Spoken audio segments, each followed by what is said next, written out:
Well, hello gentlemen, how are you today? Hope everything's good for you. Now, I made a video like this before, but I guess I've just come to the end of my spool and just rerunning everything in my head. No, it's just, I've seen quite a few things just recently and it just reminded me. As generally the facts and history has shown us, males are kind of builders, creators, inventors, which in turn has actually created sort of societies, organizations. Well, let's face it, we have the power of flight, and it was invented by a man, or males. Also, who invented the wheel? Well, it's got to have been a man, right? So what is Femon's role in sort of the world and nature? Well, they're the breeders.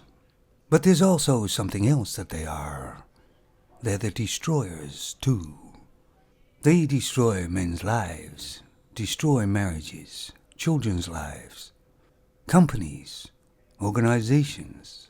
Think of anything that Femons have actually got involved in greater numbers, and it's been a lot better since they took over.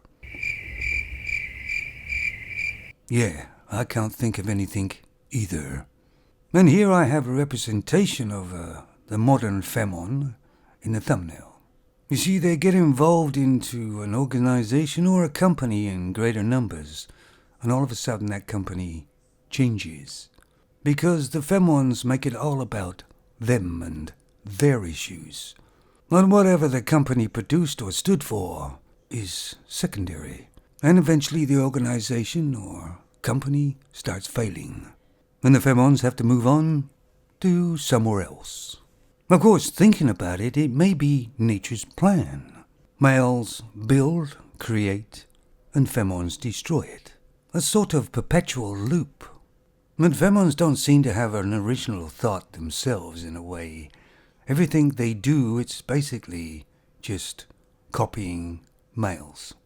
But I think most of us males who are old enough realize that Femons do love drama and chaos. And if there isn't any, they'll create it. So here's a scenario, guys, I want you to think about and let me know your answer.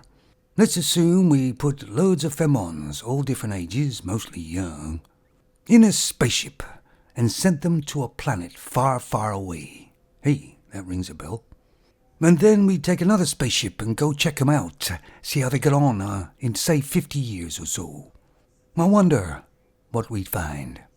But then let's take a spaceship again, put just males in there, youngish males, and send them off to a planet, and then go check on them after 50 years, and see what we would find.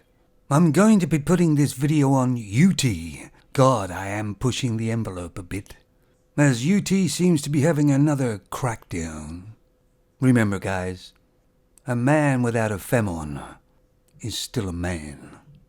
A Femon without a man is just an empty vessel. At sea without a compass. Enjoy your day, gentlemen. Take it easy.